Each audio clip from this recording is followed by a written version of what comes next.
പിതാവിൻ്റെയും പുത്രൻ്റെയും പരിശുദ്ധാത്മാവിൻ്റെയും നാമത്തിൽ ആമേൻ. ഗുഡ് മോർണിംഗ് പ്രിയപ്പെട്ടവരെ, ഇന്ന് ഡിസംബർ 20 വെള്ളിയാഴ്ചയാണ്. നമുക്ക് വെള്ളിയാഴ്ചകളെല്ലാം കർത്താവിൻ്റെ പീഡാനുഭവത്തെ അനുസ്മരിക്കുന്ന, ശനിയാഴ്ചയ്ക്ക് വേണ്ട കൃപ വീണ്ടെടുക്കാൻ വേണ്ടിയുള്ള ഒരു പരിസരമാണ് വെള്ളിയാഴ്ച. ഈ ക്രിസ്തുവിലെ കേന്ദ്രീകരിച്ച് ജീവിക്കുന്നവർക്കുണ്ടല്ല, ജീവിതം എന്ത് രസമാണെന്നറിയാമോ? അവർക്ക് എല്ലാ ദിവസങ്ങളും കർത്താവിലേക്കുള്ള ഓരോ സ്റ്റെപ്പുകളാണ്. So take the days as it is a gift from God. Thank you. നമുക്ക് പ്രാർത്ഥിക്കാം.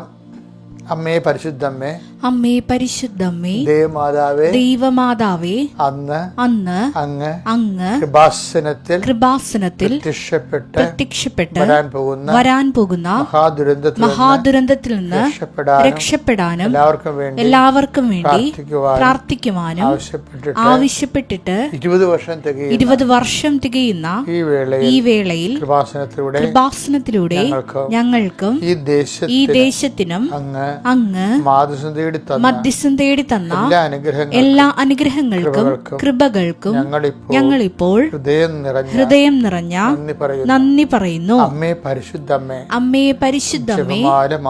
ജപമാല മാതാവേ, സകല കൃപാസനം പ്രാർത്ഥനകളോടും ചേർത്ത് ഞങ്ങളിപ്പോൾ പ്രാർത്ഥിക്കുന്ന ഈ കുടുംബത്തിന്റെ പ്രത്യേക നിയോഗം.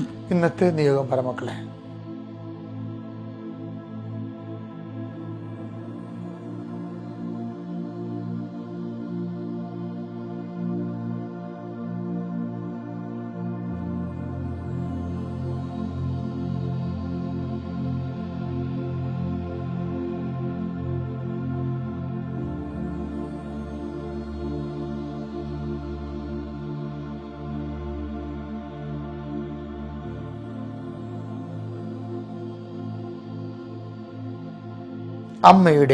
അമ്മയുടെ പ്രത്യക്ഷീകരണത്തിന്റെ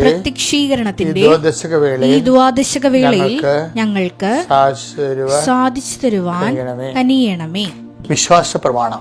സർവശക്തനായ പിതാവും ആകാശത്തിന്റെയും ഭൂമിയുടെയും സൃഷ്ടാവുമായ ദൈവത്തിൽ ഞാൻ വിശ്വസിക്കുന്നു. അവിടുത്തെ ഏകപുത്രനും ഞങ്ങളുടെ കർത്താവുമായ ഈശോമിശിഹായിലും ഞാൻ വിശ്വസിക്കുന്നു. ഈ പുത്രൻ പരിശുദ്ധാത്മാവിനാൽ ഗർഭസ്ഥനായി കന്യകാമറിയത്തിൽ നിന്ന് പിറന്ന് പൊന്തിയോസ് പീലാത്തോസിന്റെ കാലത്ത് പീഡകൾ സഹിച്ച് കുരിശിൽ തറയ്ക്കപ്പെട്ട് മരിച്ച് അടക്കപ്പെട്ട് പാതാളങ്ങളിൽ ഇറങ്ങി മരിച്ചവരുടെ ഇടയിൽ നിന്ന് 3-ാം നാൾ ഉയർത്ത് സ്വർഗത്തിലേക്ക് എഴുന്നള്ളി സർവശക്തിയുള്ള പിതാവായ ദൈവത്തിന്റെ വലതുഭാഗത്തിരിക്കുന്നു. അവിടെ നിന്ന് ജീവിക്കുന്നവരെയും മരിച്ചവരെയും വിധിക്കുവാൻ വരുമെന്നും ഞാൻ വിശ്വസിക്കുന്നു. പരിശുദ്ധാത്മാവിലും ഞാൻ വിശ്വസിക്കുന്നു. വിശുദ്ധ കത്തോലിക്കാ സഭയിലും പുണ്യവാന്മാരുടെ ഐക്യത്തിലും പാപങ്ങളുടെ മോചനത്തിലും ശരീരത്തിന്റെ ഉയർപ്പിലും നിത്യമായ ജീവിതത്തിലും ഞാൻ വിശ്വസിക്കുന്നു. ആമേൻ. സ്വർഗ്ഗസ്ഥനായ ഞങ്ങളുടെ പിതാവേ, അങ്ങയുടെ നാമം പൂജിതമാകണമേ. അങ്ങയുടെ രാജ്യം വരണമേ. അങ്ങയുടെ തിരുമനസ് സ്വർഗത്തിലെ പോലെ ഭൂമിയിലും ആകണമേ. അന്നു വേണ്ടുന്ന ആഹാരം ഇന്ന് ഞങ്ങൾക്ക് തരണമേ. ഞങ്ങളോട് തെറ്റ് ചെയ്യുന്നവരോട് ഞങ്ങൾ ക്ഷമിക്കുന്നത് പോലെ ഞങ്ങളുടെ തെറ്റുകൾ ഞങ്ങളോടും ക്ഷമിക്കണമേ. ഞങ്ങളെ പ്രലോഭനത്തിൽ ഉൾപ്പെടുത്തരുതേ, തിന്മയിൽ ഞങ്ങൾ രക്ഷിക്കണമേ. ആമേൻ. നന്മ നിറഞ്ഞ മറിയമേ, സ്വസ്തി. കർത്താവ് അങ്ങയുടെ കൂടെ സ്ത്രീകളിൽ അങ്ങ് അനുഗ്രഹിക്കപ്പെട്ടവളാകുന്നു. അങ്ങയുടെ ഉദരത്തിൻ ഫലമായി ഈശോ അനുഗ്രഹിക്കപ്പെട്ടവനാകുന്നു. പരിശുദ്ധ മറിയമേ, തമ്പുരാന്റെ അമ്മേ, പാപികളായ ഞങ്ങൾക്ക് വേണ്ടി ഇപ്പോഴും ഞങ്ങളുടെ മരണസമയത്തും തമ്പുരാനോട് അപേക്ഷിക്കണമേ. ആമേൻ.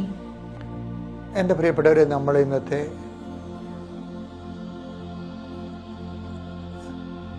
എല്ലാ വ്യാപാരങ്ങളെയും, വ്യാപാരം വെച്ചാൽ കച്ചവടമല്ല, വിനിമയം, കമ്മ്യൂണിക്കേഷൻ, വ്യാപാരം, ഇടപാടുകൾ എല്ലാം സമർപ്പിച്ച് പ്രാർത്ഥിക്കണം. ഞാൻ ഈ പ്രാർത്ഥനയിലേക്ക് വന്നത് എൻ്റെ തന്നെ ജീവിതത്തിൽ കിട്ടിയ അനുഭവത്തിൻ്റെ വെളിച്ചത്തിലാണ്. രാവിലെ എഴുന്നേറ്റ് എല്ലാം ഫീഡ് ചെയ്ത് ഞാൻ നിങ്ങൾ നേരത്തെ ഒരു ദിവസം പറഞ്ഞായിരുന്നു. ആ ഫീഡിംഗ് പ്രെയറാണ് ഇന്ന് അനുദിന അനുഗ്രഹ പ്രാർത്ഥനയായിട്ട് ഡെവലപ്പ് ചെയ്തിരിക്കുന്നത്. നിങ്ങൾക്ക് പറ്റുന്ന വേർഷനായിട്ട് മാതാവ് ഇത് ഒക്ടോബർ മാസത്തിൽ മാറ്റിയ ഒക്ടോബറിൻ്റെ സമ്മാനമാണ് ഇന്നിപ്പോൾ ഒത്തിരി പേര് സാക്ഷ്യം പറയുന്നുണ്ട്. നമ്മുടെ അനുദിന അനുഗ്രഹ പ്രാർത്ഥനയിൽ പങ്കെടുത്തവരും ഈ പ്രാർത്ഥനയുടെ സമയത്ത് അവരുടെ പ്രാർത്ഥന ആവശ്യങ്ങൾ ടൈപ്പ് ചെയ്ത് കയറ്റുന്നവരുണ്ടല്ലേ, നിയോഗം വെച്ച് പ്രാർത്ഥിക്കുന്നവർ. നിങ്ങൾക്ക് സാധിക്കട്ടെ എന്ന് പ്രാർത്ഥിക്കുകയാണ്. കർത്താവേ, നിന്റെ ഉന്നതമായ നാമത്തിന് സ്തോത്രം ചെയ്യുന്നു. കർത്താവേ, നിന്റെ വിശുദ്ധ പൗരോഹിത്യത്തെ മഹത്വപ്പെടുത്തണമേ. കർത്താവേ, സഭയിലുള്ള സാന്നിധ്യം പ്രകടമാക്കണമേ. അമ്മേ, പരിശുദ്ധ അമ്മേ, ദേവമാതാവേ, എല്ലാ മക്കൾക്കും വേണ്ടി ഈ നിമിഷം മധ്യസ്ഥം വഹിക്കണമേ. എല്ലാ വിശുദ്ധന്മാരെ, മാലാഖമാരെ, രക്തസാക്ഷികളെ, സൽപ്രവൃത്തികൾ കൊണ്ട് കർത്താവിൻ്റെ തിരുസന്നിധിയിൽ നിൽക്കുന്ന ഭൂമിയിലുള്ള എല്ലാ സുവിശേഷ സാക്ഷികളെ, ഞങ്ങൾക്ക് വേണ്ടി നിങ്ങളുടെ സൽപ്രവൃത്തികൾ ഞങ്ങൾക്ക് തുണയാകട്ടെ. കർത്താവേ, നിന്റെ തിരുമുറുവാർന്ന വലതുകരം, ആണിപ്രതാർന്ന അത്ഭുതകരം ഓരോ മകൻ്റെ മേലും മകളുടെ മേലും വെക്കണമേ. മനസ്സിടിഞ്ഞു പോയ മക്കളുടെ കർത്താവേ, മാനസിക പിരിമുറുക്കം കൊണ്ട് ഇന്നലെ രാത്രി ഉറങ്ങാത്തവരുണ്ട് ഈശോയെ.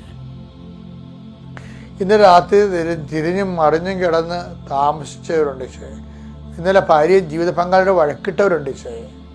അതിൻ്റെ പേര് ഉറങ്ങാതെ കിടന്നവരുണ്ട്. മക്കളുമായിട്ട് വഴക്കിട്ട് മക്കളുടെ ചില ദുർനടപ്പുകളോ അല്ലെങ്കിൽ അഭിപ്രായ വ്യത്യാസം കാരണം അവരുടെ പ്രാർത്ഥനാപൂർവ്വം ജീവിതം, പിന്നെ അവരുടെ പ്രാർത്ഥനയ്ക്കെതിരെ ദൈവത്തിനെതിരെ സംസാരിക്കുന്ന കാരണം അതിൻ്റെ ഭാരമൊക്കെ ഏറ്റിട്ട് ഉറങ്ങാൻ പറ്റാതെ പോയ മക്കളുണ്ട്. അങ്ങനെ ഓരോരോ തരം വിഷമതകൾ. Help those who have all kind of travels. കർത്താവ് വചനം ഓർക്കുമ്പോൾ കേൾക്കുമ്പോൾ ഞങ്ങൾക്കൊരാശ്വാസമുണ്ട്. 1:4 എല്ലാ തരത്തിലും ഭാരപ്പെടുന്നവരെ ആശ്വസിപ്പിക്കാൻ, എല്ലാ തരത്തിലും ഭാരപ്പെടുന്നവരെ ആശ്വസിപ്പിക്കുന്നവർ തിരുച്ചിത്തമാണെങ്കിൽ കർത്താവ് അതനുസരിച്ച് കൊണ്ട് ഈ പ്രാർത്ഥന കൂടുന്ന, ഡെയിലി ബ്രെഡ് കൂടുന്ന, ഈ അനുഗ്രഹ പ്രാർത്ഥന കൂടുന്ന എല്ലാവരുടെയും എല്ലാ പ്രശ്നങ്ങളെയും നീ കർത്താവ് നീ ഏറ്റെടുക്കണം. ഈശോയെ, സുഖം പ്രാപിക്കാൻ ആഗ്രഹമുണ്ടോ എന്ന് ചോദിച്ചു കർത്താവേ. അതുപോലെ രക്ഷപ്പെടാൻ ആഗ്രഹമുണ്ട്, ഒരു വീട് കിട്ടാൻ ആഗ്രഹമുണ്ട്, കേസ് മാറാൻ ആഗ്രഹമുണ്ട്, അതുപോലെ തന്നെ ശത്രുത മാറി സമാധാനത്തെ അയൽവാസികളുമായിട്ട് ജീവിക്കാൻ ആഗ്രഹമുണ്ട്. പക്ഷെ നോബഡി ടു ഹെൽപ്പ് എന്ന് അയാൾ പറയണത്, ആ തറവാരോഗി യോഹന്നാൻ 5:7 പറയണത്, എന്നെ സഹായിക്കാൻ ആരുമില്ലെന്നാണ് പറയണത്. കർത്താവ്, ആരുമില്ലാത്തവർക്ക് നീ മാത്രമേ ഉള്ളെന്ന് ഓർക്കണമേ കർത്താവ്. അങ്ങനെയാണല്ലോ കർത്താവ് 38 വർഷത്തിന് ശേഷം ആ മനുഷ്യൻ്റെ അടുത്തേക്ക് നീ വന്നത്. അതുപോലെ കർത്താവെ, ഈ പ്രാർത്ഥന കൂടി ആരുമില്ല സഹായിക്കാൻ. കർത്താവ്, ചില കാര്യങ്ങൾക്ക് ചിലരുണ്ട്, പക്ഷെ എല്ലാ കാര്യങ്ങൾക്കും എല്ലാവരും ഇല്ല. അതാണ് നമ്മുടെ അവസ്ഥ, അതാണ് ദൈവത്തിൻ്റെ സ്പേസ്. എല്ലാ കാര്യങ്ങൾക്കും ദൈവം മാത്രമേ ഉള്ളൂ. അത് കണ്ട കർത്താവ്, അത് മനസ്സിലാക്കാനും തിരിച്ചറിയാനും, തിരിച്ചറിഞ്ഞുകൊണ്ട് നിന്നെ ആ സ്പേസിലേക്ക് നിൻ്റെ തിരുസന്നിധിയിൽ സമർപ്പിതരാകാൻ ഞങ്ങളെ അനുഗ്രഹിക്കണമേ. ജീവിത ഭാരങ്ങളെ, ജീവിത വിനിമയങ്ങളെ, സഞ്ചാരങ്ങളെ, സംസർഗങ്ങളെ, സംബന്ധങ്ങളെ എല്ലാം സമർപ്പിച്ച് പ്രാർത്ഥിക്കുന്നു. ദൈവത്തിൻ്റെ കരുണ നിങ്ങളിലേക്ക് ആവശ്യിക്കട്ടെ. ദൈവത്തിൻ്റെ ഉന്നതമായ നാമത്തിലെ നിങ്ങളുടെ രോഗങ്ങളും ഭാരങ്ങളും ക്ലേശങ്ങളും, നിങ്ങൾക്ക് പെൻഡിങ് ആയിട്ട് കിടക്കുന്ന കുറേ മാസങ്ങളായി, കുറേ വർഷങ്ങളായി, കുറേ ദിവസങ്ങളായി നമുക്ക് അവിടെ ഒന്ന് തിരിഞ്ഞു നോക്കാൻ പറ്റണില്ല, ആ പറമ്പിലൊന്ന് പോകാൻ പറ്റണില്ല, ആ വ്യക്തിയൊന്ന് കാണാൻ പറ്റണില്ല, ആ എക്സസൈസ് ഒന്നും ചെയ്യാൻ പറ്റണില്ല, ആ റെക്കോർഡൊന്ന് പൂരിപ്പിക്കാൻ പറ്റണില്ല, ആ പ്രോജക്റ്റ് ഒന്നും ചെയ്യാൻ പറ്റണില്ല. ഇങ്ങനെ ഓരോരോ തടസ്സങ്ങൾ കൊണ്ട് കൈയും കാലും കാണാത്ത കയറ് കൊണ്ട് കെട്ടിയ പോലെ ബന്ധിക്കപ്പെട്ട എല്ലാ മനുഷ്യരും യേശുക്രിസ്തുവിൻ്റെ ഉന്നതമായ ഉദ്ധാനത്തിൻ്റെ ഉന്നതമായ നാമത്തിൽ മാരക തടസ്സങ്ങളും ദോഷങ്ങളും അതെല്ലാ ബന്ധനങ്ങളും യേശുനാമത്തിൽ അഴിഞ്ഞു മാറട്ടെ. അമ്മ മാതാവിൻ്റെ മധ്യസ്ഥ പ്രാർത്ഥിക്കുന്നു. ആമേൻ.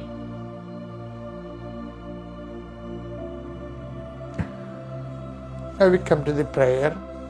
സങ്കീർത്തനം 110:1 വായിക്കുകയാണ്. ഇന്നത്തെ ഡെയിലി ബ്രെഡ് അതാണ്. കർത്താവ് എന്റെ കർത്താവിനോട് അരുളി ചെയ്തു, ഞാൻ നിന്റെ ശത്രുക്കളെ നിന്റെ പാദപീഠമാക്കുവോളം നീ എന്റെ വലതുഭാഗത്തിരിക്കുക. എന്റെ പ്രിയപ്പെട്ട, ഇതിനൊരു വിഷയം എന്താ അറിയാവോ? ഞാൻ ഈ പ്രാർത്ഥന ഇപ്പൊ പറയാൻ കാര്യമേ, ഈ പുതിയ നിയമത്തിലും പഴയ നിയമത്തിലും, പുതിയ നിയമത്തിലേക്ക് കോട്ട് ചെയ്യപ്പെടുന്ന പഴയ നിയമത്തിലെ വെളിപ്പാടുണ്ട്. അത് ഭയങ്കര കൺകറൻസ് ആണത്. ഇതുപോലെ തന്നെ പരിശുദ്ധാത്മാവ് പുതിയ നിയമത്തിലേക്ക് കട്ട് ആൻഡ് പേസ്റ്റ് ചെയ്തിട്ടുണ്ട്. ഇപ്പം അങ്ങനെ പറഞ്ഞാൽ ആൾക്കാർക്ക് മനസ്സിലാകത്തുള്ളൂ. പഴയ നിയമത്തിൽ നിന്ന് കട്ട് ചെയ്ത് പേസ്റ്റ് ചെയ്യും പുതിയ നിയമത്തിൽ പേസ്റ്റ് ചെയ്യും. അപ്പോൾ എന്തുമാത്രം സീരിയസ് ആയിരിക്കും വചനങ്ങൾ. നമുക്ക് നടപടി 2:35 വായിച്ച കട്ടാ പേസ്റ്റ് വചനങ്ങൾ. കർത്താവ് എന്റെ കർത്താവിനോട് അരുൾ ചെയ്തു, കർത്താവ് എന്റെ കർത്താവിന് അരുൾ ചെയ്തു, ഞാൻ നിന്റെ ശത്രുക്കളെ നിന്റെ പാദപീഠമാക്കുവോളം നീ എന്റെ വലതുഭാഗത്ത് ഉപവിഷ്ടനാവുക. അതെ, ഈ വചനമേ ഒരു ജനകോടികളുടെ ജന്മാന്തരങ്ങളുടെ ജീവിതാനുഭവങ്ങളാണ്. അതുകൊണ്ടാണ് ഇങ്ങനെ കട്ടാപ്പീസ് വരണത്. എന്താ, ഞാൻ ഈ ദിവസങ്ങളിൽ ഒരു മനുഷ്യനെ കണ്ടുമുട്ടിയാൽ നമുക്ക് കൃപാസനത്തിൽ സാക്ഷ്യം പറഞ്ഞാലാണ് സോനു വർഗീസിന്റെ പ്രശ്നം. പുള്ളി ഒരു 3 ലക്ഷം രൂപ ഒരുത്തനോട് കടം വാങ്ങി. ഓരോ ഇഷ്യൂ എന്നതേ, ആ മനുഷ്യൻ കുറച്ച് കഴിഞ്ഞപ്പോൾ അദ്ദേഹം കൊടുത്ത ചെക്കിൽ 3 ലക്ഷത്തിന് പകരം 10 ലക്ഷമാക്കി അദ്ദേഹം കേസിന് പോയി. അത് നോക്കി എന്തുമാത്രം ആൾക്കാർക്ക് എന്തുമാത്രം അത് ഈ ബ്ലാങ്ക് ചെക്കൊക്കെ കൊടുക്കുമ്പോൾ സൂക്ഷിക്കണം കേട്ടോ. കാര്യം നമ്മുടെ കിഡ്നി കൊടുത്താലും ചെറിയ വിലക്ക് അതിനെ വില പറഞ്ഞിട്ട് കുറച്ച് വാങ്ങിക്കാനുള്ള അർത്ഥിയുള്ള മനുഷ്യർക്കുണ്ട് ഈ ലോകത്ത്. അതുകൊണ്ടാണ് ഈശോ എപ്പോഴും പ്രലോഭനത്തിൽ ഉൾപ്പെടുത്തരുത് എന്ന് പറയുകയും അത് പ്രൊട്ടക്ഷൻ പ്രെയർ വേണം. നമുക്ക് എപ്പോഴും നമ്മൾ ലാറ്റിൻ കുർബാനയിലെ ഒരു പ്രാർത്ഥനയുണ്ട്, എനിക്ക് ഭയങ്കര ഇഷ്ടമാണ്. കർത്താവ് എല്ലാ തിന്മകളും നിങ്ങളെ മോചിക്കണമേ, ഈ കാലയളവിൽ ഞങ്ങൾക്ക് സമാധാനം നൽകണമേ, പാപത്തിൽ നിന്നും അസ്വസ്ഥതകളിൽ നിന്നും വേണ്ട ഞങ്ങളെപ്പോഴും കാരുണ്യപൂർവ്വം കാത്തുകൊള്ളണമേ, നിത്യസൗഭാഗ്യവും രക്ഷകനായ യേശുക്രിസ്തുവിൻ്റെ പുനരാഗമനവും ഞങ്ങൾ പ്രതീക്ഷിക്കുന്നു. അപ്പോൾ ഇതൊരു ഡെലിവറൻസാണ്, അതേസമയം പ്രൊട്ടക്ഷനാണ്. കാര്യം ഇവിടെ നിങ്ങളീ കുർബാനയുടെ ഈ ഭാഗം ഒന്ന് കാണാൻ പഠിച്ചു, അച്ഛൻ്റെ ഇതൊന്ന് കാണാൻ പഠിക്കണം നല്ലതായി കേട്ടാ. ഭയങ്കര ഞാൻ ഇടയ്ക്ക് ഒറ്റയ്ക്കിരുന്ന് വിഷമം വരുമ്പോൾ ചിലരുടെ പ്രാർത്ഥനയാണ്. എന്താണ്, എന്തെങ്കിലും ഒരു സാധനം ഫേസ് ചെയ്യാൻ പോകുമ്പോഴും അല്ലെങ്കിൽ അത് ഏടാകൂടെ ആകുമോ എന്ന് നമുക്ക് മനസ്സിൽ പരിശുദ്ധാത്മാവ് ഒരു ബസറടിച്ച് കഴിഞ്ഞാൽ ഞാൻ പറയും, കർത്താവേ എല്ലാ തിന്മകളും നിങ്ങൾ മോചിക്കണമേ. കാര്യം ഇതുപോയി നമ്മൾ ബ്ലാങ്ക് ചെക്കപ്പോഴും അത് തിന്മയാണ്. ശരിക്കും പറഞ്ഞാൽ നമുക്ക് വരാൻ പോണ തിന്മയാണ്.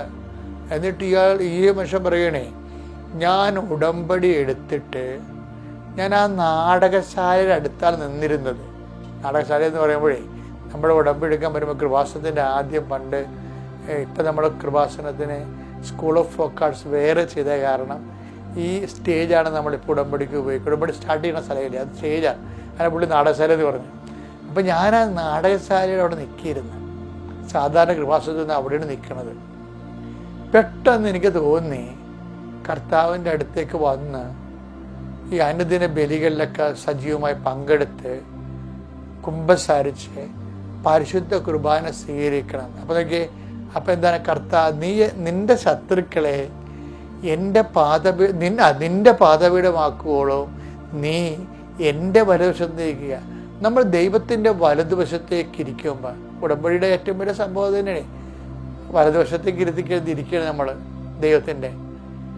ആ ദൈവത്തെ വലതുവശിക്കുമ്പോൾ ദൈവമാണ് നമ്മുടെ ശത്രുക്കളെ നമ്മുടെ പാദപീഠത്തിൽ കൊണ്ടുവരുന്നത്. ഈ മനുഷ്യൻ ചെന്ന് ഈ കേസായി അവസാനം ഒരു അദാലത്തായി അവസാനം ഒരു പോലീസുകാരനെ കണ്ടാൽ ഇത് തീരുമെന്ന്, ഒരു പോലീസ് ഓഫീസറിനെ കണ്ടാൽ തീരുമെന്ന് ഇയാളുടെ കൂട്ടുകാർ പറയുന്നുണ്ട്. പക്ഷേ ആ പോലീസ് ഓഫീസർ ഭയങ്കര വലിയ മനുഷ്യനാണ്, അങ്ങനെ ചെല്ലാൻ പറ്റത്തില്ല നമുക്ക് സാധാരണ മനുഷ്യർക്ക്. അപ്പോൾ ഇങ്ങനെ ആര് കൊണ്ടുപോകും എന്നെ ആരും ഇല്ല എന്ന് പറയും. പക്ഷേ ഉടമ്പടി എടുത്തു കഴിഞ്ഞപ്പോൾ ഇത് പോലീസ് കേസായി കഴിഞ്ഞപ്പോൾ ഇവർ പോലീസുകാരൻ തന്നെ ഇതിൻ്റെ ഒരു കോംപ്രമൈസ് ടോക്കന് ഈ വലിയ ഓഫീസിൻ്റെ അടുത്ത് കൊണ്ടുവന്നപ്പോഴാണ് ഈ മനുഷ്യൻ ഞെട്ടിപ്പോണത്. ഞാൻ കാണാൻ ആഗ്രഹിച്ച ആളുടെ അടുത്ത് കർത്താവ് തന്നെ എന്നെ പിടിച്ചുകൊണ്ട് വന്നില്ല എന്ന്. ആ ഓഫീസർമാർ ചോദിച്ച് ആ വലിയ ഓഫീസർ ഇയാളോട് ചോദിച്ച് ഈ 3 ലക്ഷം 10 ലക്ഷം ആക്കേണ്ടി ചോദിച്ച്, നിനക്ക് നാണം ഉണ്ടാടാ, വേറെ എടുത്ത് തിന്നാൻ പാടില്ലടാന്ന് ചോദിച്ചു. അതോടുകൂടി ഇവന് ഉരുകിപ്പോയി. പെട്ടെന്ന് ആ സംഭവം സെറ്റായി. കാര്യം ഇത് നീ പലിശക്ക് കൊടുത്തു എന്നൊരു തെളിവായില്ലേ, നിന്നെ ഞാൻ പിടിച്ച് അകത്തിടുമെന്ന് പറഞ്ഞു. പലിശക്ക് കൊടുത്തതും തെറ്റല്ലേ.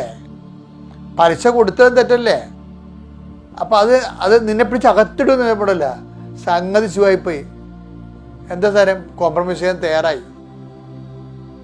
ഇതെല്ലാവർക്കും ഒരു ഓർമ്മ വേണം കേട്ടോ. ഇത് അതായത് ഇതുപോലെ നമ്മുടെ ലൈഫ്, അതായത് എന്താണ്, പെരക്കത്തി പിടിക്കും വാഴ വെട്ടണ പോലെ ഇങ്ങനെ ഒത്തിരിയേറെ ചൂഷകരും തിന്മകളും ഉണ്ട്.